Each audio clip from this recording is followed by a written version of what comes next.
Hey everybody, it's Candace from the Watering Hole, and I came to this talk that linked with blackness, with environmentalism, and it was kind of weird, but then I got here and it all made sense.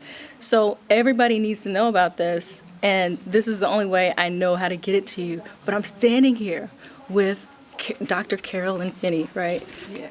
And she's going to tell you exactly what you need to know in 30 seconds so that you can go buy her book. In 30 seconds. Hey, y'all, I'm so happy to be here. They invited me here today to talk about black faces, white spaces, reimagining the relationship of African Americans to the great outdoors.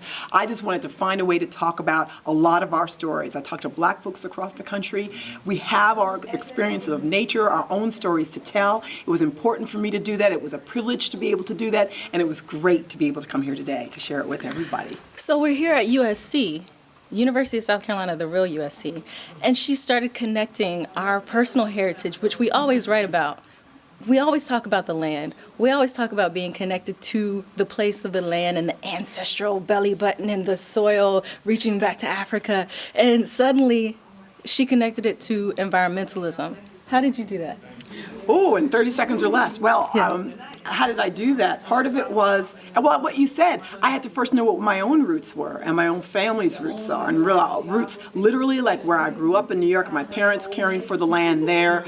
Also, my roots more collectively as a member of the collective African American community, how I draw on that history and how others draw on that history, how it informs who I am and how I show up every day, how I see green, what does green mean to me, what does green mean to my parents, what does green mean to other black folks I talk to, whether they were 20, whether they are 70 or 80, it doesn't matter whether they lived in Seattle, whether they lived in Philadelphia, whether they lived in Florida. I just wanted to know how our stories are connected, what we have in common, what's different, how it's radical in thinking that our grandmothers, our grandfathers, our uncles, our sisters, our daughters, our sons, we've always had to think out of the box. We've always had to have our own kind of radical presence on this soil in the way that we do. And I just wanted to find a way to get some of those stories together. Yay!